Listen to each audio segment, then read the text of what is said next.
E olha só, Brasil, senador Eduardo Girão faz denúncia gravíssima durante a eleição do Senado Federal ali em Brasília e ele denunciou Davi Alcolumbre, o Rodrigo Pacheco, Lula e Moraes, mostrando provas. Ele quebrou tudo porque realmente, pessoal, a paciência acabou. Vejam só o que ele vai mostrar aqui. Vai mostrar provas, vai mostrar conteúdo e realmente ele parte para cima porque ele se colocou como uma opção ali para o Senado Federal, mas esse Senado parece que está culhado mesmo com um consórcio político comunista em Brasília.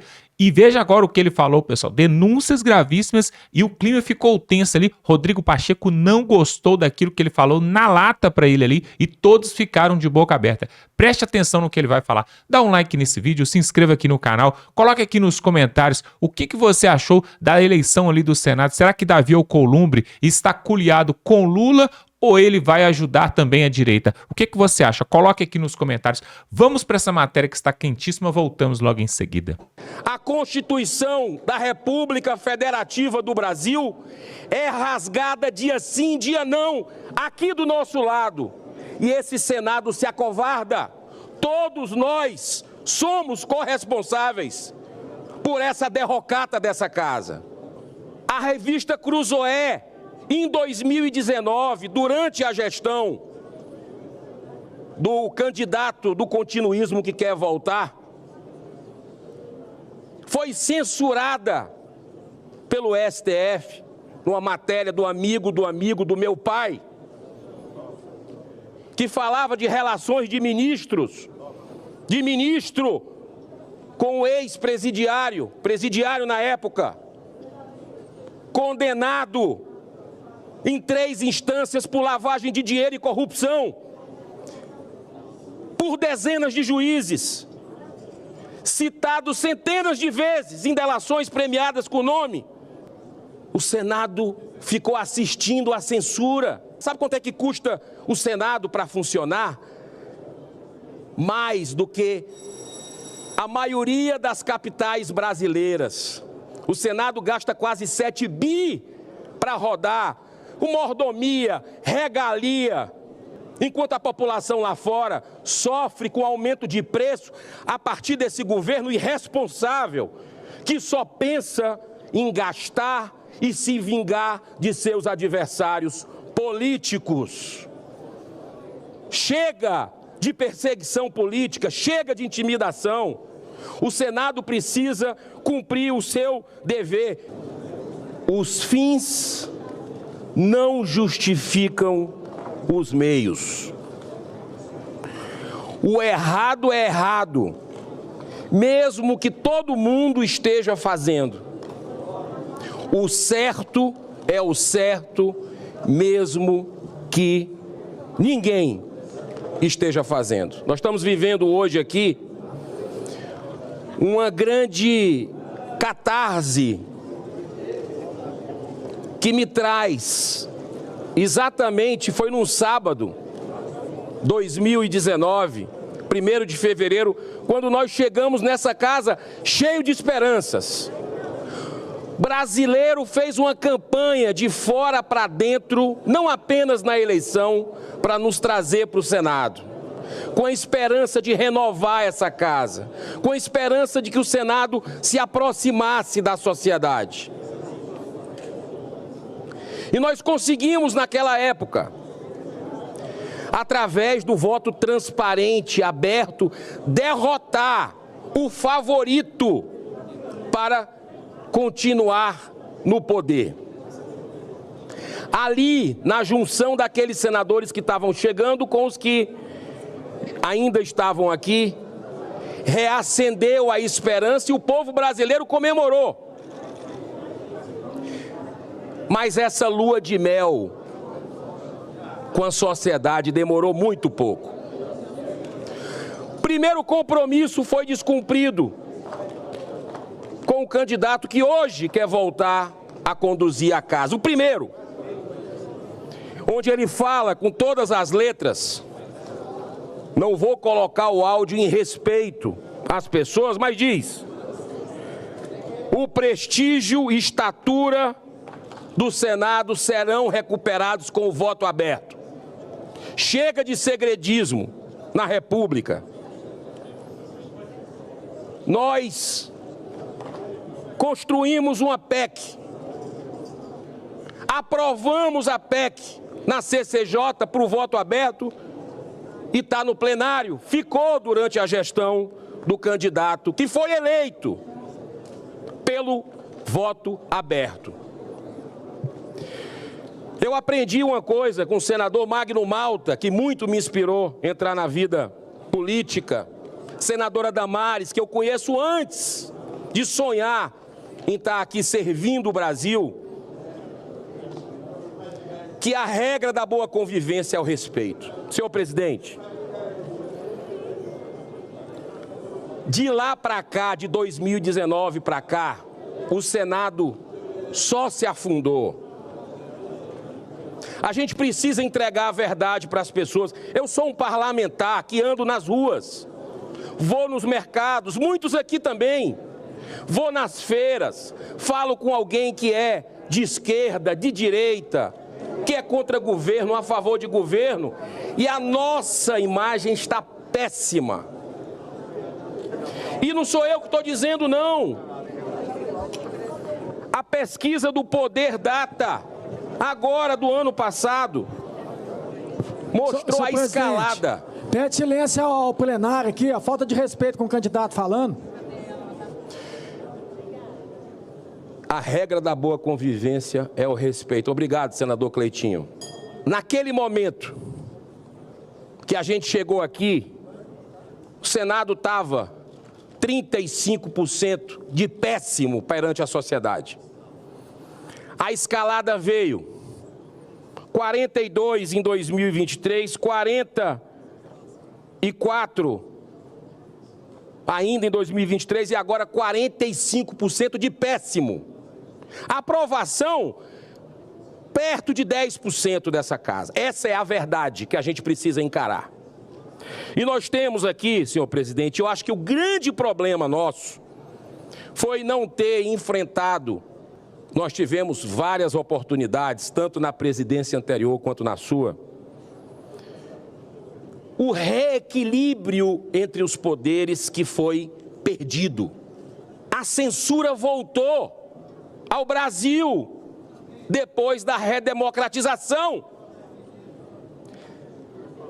A revista Cruzoé, em 2019, durante a gestão do candidato do continuismo que quer voltar,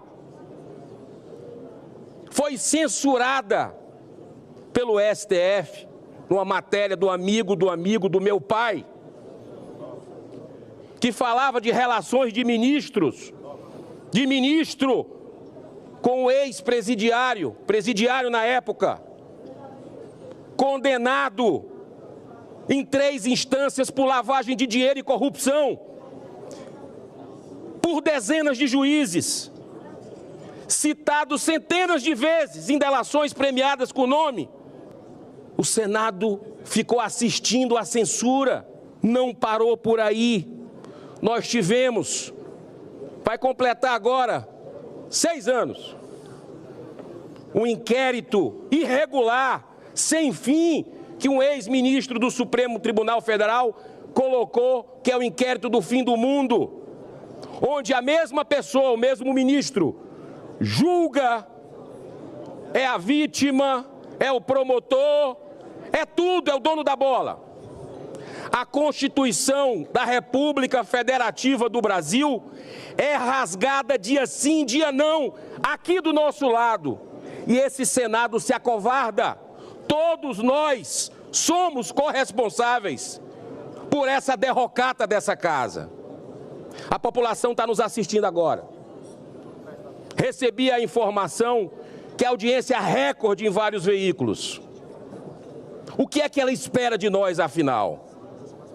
Nós vimos o discurso, agora, que me antecedeu, falando de rede social, de like, já sinalizando controle da mídia, que é o sonho de consumo dos poderosos de plantão, para controlar, para calar o brasileiro.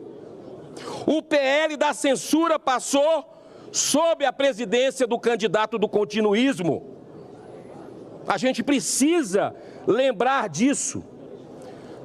Um espectro político da direita, dos conservadores desse país, não se sentem representados pelo que acabou de ouvir aqui da outra tribuna do candidato do continuismo. Aqui não é clube privado que um passa o bastão para o outro, faz acordões, vai tu para aquela comissão. Isso não deveria ser correto. Cargos. Nós viramos aqui um balcão de emendas há muito tempo. O Congresso cada vez mais com dinheiro, com chavos, troca de favores. Isso é desigual, é uma concorrência desleal. Eu sou a favor de acabar com emenda parlamentar. Isso é um desvio de função.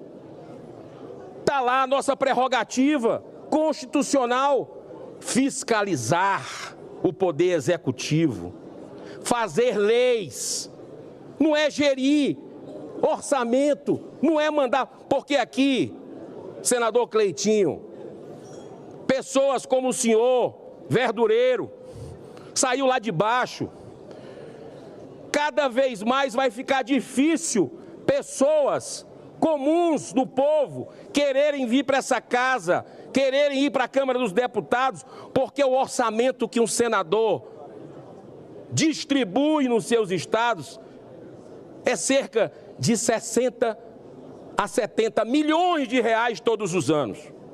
Isso é algo surreal, isso fora o secreto, fora a troca de apoio e muitas votações. Como é que alguém vai conseguir entrar com a concorrência dessa? Completamente desleal, desproporcional, para se perpetuar no poder. Vou acabar. Se não puder acabar, porque eu gosto de, sempre fui do diálogo, construir junto com os colegas, eu vou colocar publicidade total no site do Senado Federal, cada centavo de emenda para todo mundo saber para onde foi. Eu já faço isso no mandato. Eu já tenho esse respeito com o meu eleitor. Mandei para os 184 municípios do estado do Ceará, independente se é administrado pela esquerda, pela direita, pelo PT, pelo PL, o povo não tem culpa de briga política. O povo precisa dos seus problemas resolvidos. Faço isso e não vou para a inauguração de obra nenhuma. Não julgo quem vai, mas aquele dinheiro é do povo, eu não posso me beneficiar politicamente daquilo que a gente está destinando. Senhor presidente, nós precisamos levantar o Senado Federal da República. Nós temos há 6 anos lá na Câmara dos Deputados e como presidente do Congresso eu vou exercer minha liderança. Eu já administrei milhares de vidas com empregos que eu gerei na minha vida. Sei ter responsabilidade com dinheiro.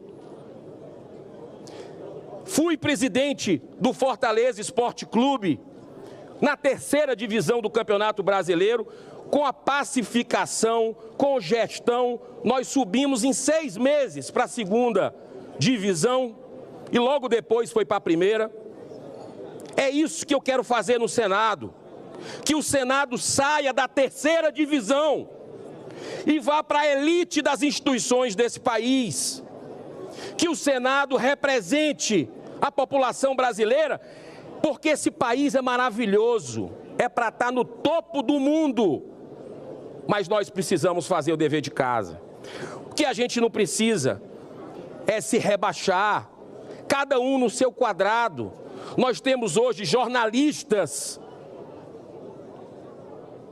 parlamentares, está aqui um, você quer sinal maior, senador Marcos Duval, que vai falar daqui a pouco. Nós temos cidadãos que estão com passaporte cancelado, parlamentar e jornalista. Isso é democracia onde? Nós estamos com eles, esses profissionais, essas pessoas, esses brasileiros, censurados nas redes sociais, em tribunais secretos, que estão sendo revelados no Tweet File aqui do STF. Nós temos essas pessoas com as contas bancárias bloqueadas, que trabalharam a vida inteira numa canetada de um ministro do Supremo, e nós vamos ficar calados aqui? É isso? Como é que a gente vai encarar as pessoas lá fora? A insegurança jurídica que esse país chegou, o caos institucional, é porque essa casa não faz o seu dever. E eu tenho certeza da capacidade de cada um aqui, para juntos a gente levantar, porque o brasileiro está aflito lá fora. O cidadão que paga imposto cada vez mais alto. E a gente pode dar o exemplo aqui dessa casa. Sabe quanto é que custa o Senado para funcionar? Mais do que a maioria das capitais brasileiras. O Senado gasta quase 7 bi para rodar, com mordomia, regalia, excessos. Enquanto a população lá fora sofre com aumento de preço a partir desse governo irresponsável, que só pensa em gastar e se vingar de seus adversários políticos. Chega de perseguição política, chega de intimidação. O Senado precisa cumprir o seu dever. E eu, como presidente, se tiver o voto de vocês, e eu sei que é um jogo muito tradicional, de cartas marcadas, mas eu peço a consciência de cada um, nesse momento. Não é um voto em mim, é um voto para o Brasil, é um voto de mudança, é um voto para os seus filhos, para os seus netos terem liberdade. Os valores da nossa terra são em defesa da vida desde a concepção, da família, da liberdade da ética. Candidato do continuismo é a favor de cassino, de bingo. Já não basta as bets que ele apoiou e que eu alertei lá atrás, que iria ser uma tragédia social humanitária. Como é que vocês vão ficar com a consciência de vocês e com olhar no olho do seu conterrâneo, ampliando essa tragédia com cassino, com bingo, que já se demonstrou que é uma falácia, que isso é para beneficiar a magnata? Senhor presidente, nós estamos chegando agora numa decisão muito importante para a nação. Como presidente do Congresso Nacional, eu vou exercer minha liderança a algo que não foi feito nesses últimos anos, desde 2019, para que nós possamos se reunir com o presidente da Câmara, mas eu, como presidente do Congresso, vou fazer andar o fim do foro privilegiado. A grande blindagem à corrupção e à impunidade no país, fica um poder protegendo o outro por causa disso. Vou exercer a liderança para votar logo a PEC antidrogas, que nós votamos aqui e que parece um jogo combinado. Sociedade pergunta, quer vota lá, espera. Vou também colocar para votar o retorno da prisão em segunda instância. A impunidade nesse país não pode nos levar a um abismo de insegurança que nós estamos vendo hoje. Nos países do mundo é assim, nos grandes países de ponta é a prisão em segunda instância.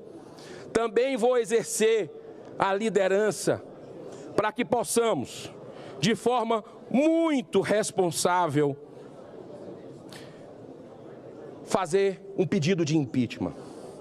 O primeiro em 200 anos do Senado Federal, que sempre se escondeu dessa sua responsabilidade, que vai ter um efeito pedagógico para cada um ficar no seu quadrado. São 60 pedidos. Um deles, com quase 150 deputados federais assinando, 2 juristas, desembargador Sebastião Coelho, o constitucionalista Rodrigo Marinho, quase 2 milhões de brasileiros. Só cresce esse movimento e o Senado não pode se esquivar. Senador Girão, para concluir. Presidente, para concluir. eu deixei para o final um chamamento à consciência de vocês. Em pleno século XXI, nós temos hoje presos políticos que estão com as suas famílias devastadas, sem direito à defesa, ao contraditório, os seus advogados sem acesso aos autos. E eu mostro, senhor presidente, aqui, para todo o Brasil, um retrato que eu considero o mais emblemático, que é da Débora, uma cabeleireira com 2 filhos pequenos. Está presa há quase 2 anos. Sabe por quê? Porque num roubo, num momento de fraqueza que todos nós temos, de revolta, mas ela não feriu, pintou de batom, fez um protesto numa estátua pública em frente ao STF. Ela está 2 anos presa e a sua condenação para sair 15, 17 anos. A frase é do próprio presidente hoje do Supremo Tribunal Federal. Pois é, no que depender da boa vontade desse novo presidente do Senado Federal, Davi Alcolumbre, e também do da Câmara, o senhor Hugo Braga, realmente não vamos ter anistia para os presos políticos ali em Brasília, não vamos ter pedido de impeachment para ministros do STF e muito menos vai ser pautado ali pedido de impeachment para Lula.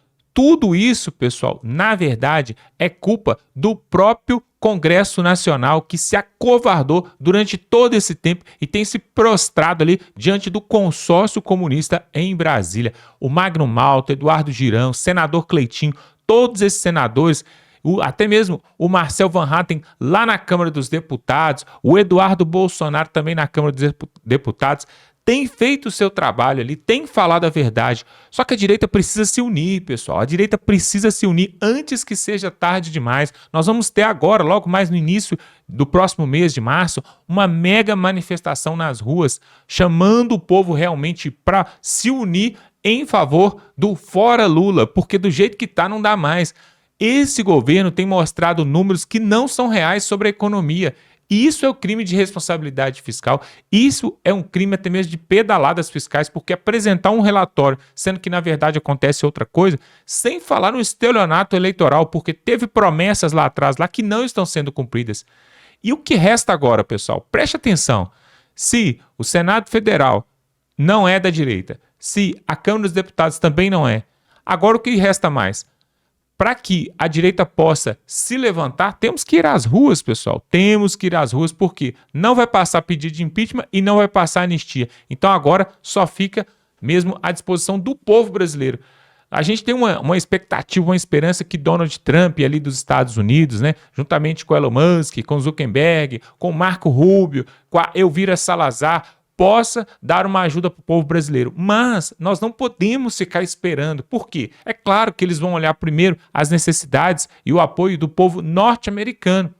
E já ano que vem já é eleição presidencial nesse país. E olha só, pessoal, diante dos atos desse desgoverno, como por exemplo agora, né, vai aumentar aí, já aumentou o preço da gasolina, do diesel, do álcool, do etanol, aumentando tudo.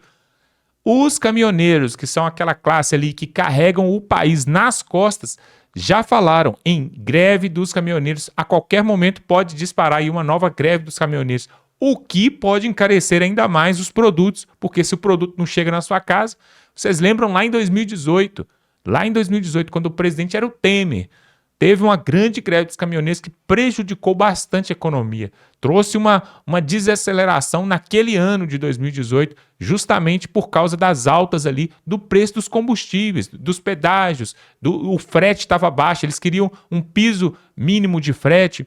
São alegações que passaram um bico nos caminhoneiros lá e não deram. E tá aí hoje aí, ó, o diesel mais caro, a gasolina mais cara, e tem matérias, tem vídeos de caminhoneiros já falando em parar para poder fazer uma pressão nesse desgoverno. O que você acha? Coloca aqui nos comentários. É preciso ter greve geral mesmo no país, sindicatos, trabalhadores, caminhoneiros, ou não? Tá tudo ótimo aí na sua cidade? Tá tudo ótimo aí no seu município? O que você acha? Coloque aqui, os caminhoneiros têm razão de fazer greve ou não? Eu quero saber a sua opinião, dê a sua opinião aqui. E também, pessoal, eu quero te convidar para se inscrever aqui no canal. Estamos vendo que muita gente assiste os nossos vídeos e ainda não são inscritos, pessoal. Pode se inscrever, é totalmente gratuito. E aí você vai receber nossas próximas matérias, tá bom? Dá um like nesse vídeo, pessoal. Tem gente falando que clica no botãozinho e o botãozinho não fica um joinha. Clica aí, experimenta, deixa o seu comentário e mais uma coisa. Clica aqui no botão compartilhar, aí você pega esse vídeo, manda lá no grupo da família, grupo do WhatsApp, grupo do Facebook, manda para todo mundo, para que esse desabafo aí do Eduardo Girão e essas verdades que ele está falando possa chegar a mais pessoas, tá bom? Vamos ficando por aqui e até a próxima.